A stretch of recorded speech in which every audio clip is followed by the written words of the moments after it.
Hi and welcome back to CEO Chats. I'm Kerry McConnell, the PR and Marketing Manager in the RDI Hub, and I'm here in conversation with Liam Cronin, who is our CEO. So we're just bringing you the latest news and events that are happening in the Hub. So Liam, we're going to start off with some good news. We've got some new team members. Do you want to talk about the new faces in the Hub? Yeah, no, it's been a great couple of months. So we're delighted to have Christopher Barrett join us a week and a half ago now. So Chris is coming in to help us while Maeve Lyons has been on maternity leave. And I mean, he's really hit the ground running. I mean, he was up in UL yesterday with the ISC, the Immersive Software Experience team, and he did a really good Startup AI day or whatever like that. So that's been super. So Chris is really going to be focused on all things NDOC over the next 12 months, which is great. We also have just did this final round of interviews for digital marketing apprenticeship. Really excited about that. This has been a program that you and I, Kerry, have been involved in for the last 3 years. It got approved by Solus and QQI there a couple of months back. So the first cohort of the digital marketing apprentice will be happening on the 28th of January. And we're going to do 2 sessions. One will be up in Claremorris and Mayo. The other one will be in Dublin. And it'll be great to have the RDI Hub digital marketing apprentice at that event, which is really, really good. And we hope in the new year to be hiring for a grant administrator for the Smart Regions project. So yeah, exciting times here in the RDI Hub as always. Brilliant. Great news. You're just back from both Slush and the Web Summit. Do you want to tell us about that? Yeah, so I guess we made a conscious decision in November that we were going to try and get out and visit as many fintech hubs as we could across Europe, because within the RDI Hub we want to be seen more and more as an AI and fintech hub. So we went to Web Summit. Gerard was with me as well, and the whole objective was to meet with fintech companies, startups, scale-ups. But we had a really good meeting with Fintech House, which is based in Lisbon, and just trying to understand how they support fintechs and the work they do. We followed it up the week after them with going to Slush in Helsinki to meet with the Helsinki Fintech Farm, which is another very interesting fintech hub, and we met a lot of interesting fintech companies there as well. And I guess what we're trying to do is look at European funding and see is there opportunities in Horizon Europe, in Interreg, to maybe work with some of these fintech hubs in a consortium.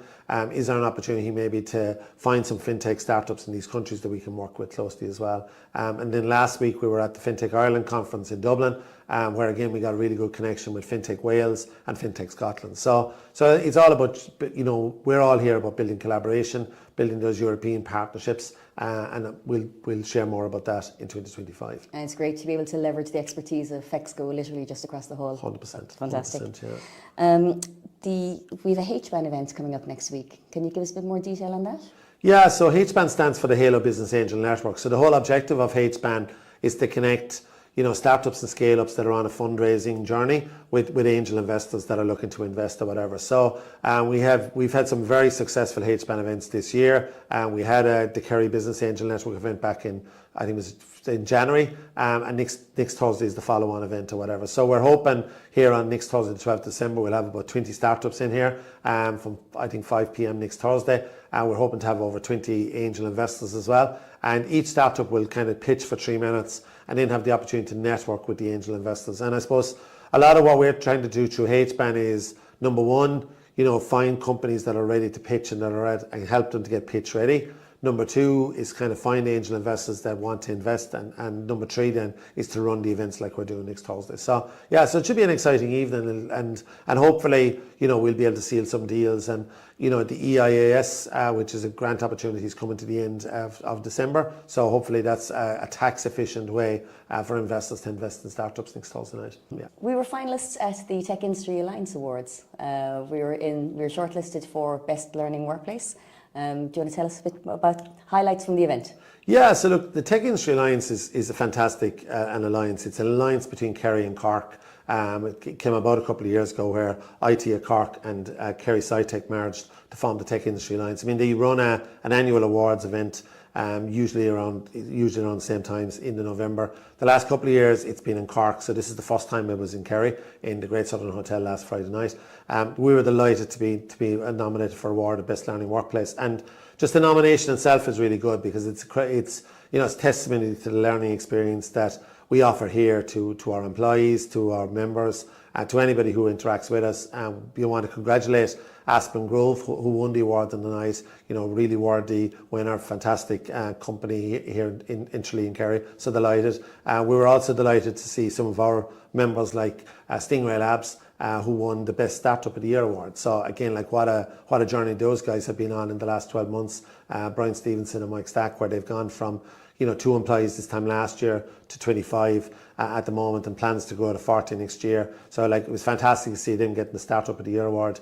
And then we were also delighted to see our partner Flexico getting voted Person of the Year award. And it was great to see the three McCarthy's there on the night, Dennis McCarthy, Liz McCarthy and Ruth McCarthy. And Ruth's speech on the night was inspirational, where she was able to link Endeavour with the journey the companies goes on. So it's been a fantastic week for awards for everybody. So delighted to be involved in it. It was a great event. It was a great night. And lastly, as we're wrapping up 2024, do you want to say a little about our plans for 2025? Because we've got a crazy busy couple of months coming up. Yeah, so look, I suppose for us in RDI Hub, it always revolves around those kind of three areas. Like so the key thing for us in 2025 is continuing to kind of get more people into the space here. We want it to be a really strong ecosystem of startups, scale-ups and things like that. So certainly, we're going to push harder to get more people into the space here in 2025. We want to continue to drive out those programs. So we're very involved, as you know, with NDRC, with HBAM, with Skill and Innovation Exchange. And the big focus for us next year now is going to be around the whole Smart Regions project and the AI upskilling that needs to happen there. So we're excited about that. And then we're always looking for grant applications or grant opportunities. As I said, I think we've done really well in the last couple of years with the best in terms of Interreg. And, Fionnuala's just after coming back from the Food Co-op kickoff event in Portugal. So that's been really exciting as well. And then I suppose one of the things we really want to celebrate next year is that we'll be 5 years in business in February. So we are planning a 5 years in business event in Q1. We just need to kind of line up a couple of things in terms of ministerial availability. And then we also are looking to create a 5 years in business support. And like that'll be something special to look through in terms of the impact we've had in terms of employment, new products and services, training and things like that. So hopefully we'll have more details on that when we come back in January and February to the next podcast. It'll be great to map out all our stories in one place. It's great. So that's our last CEO chat of 2024, and looking forward to seeing you in 2025. Thank you, and happy Christmas and happy New Year.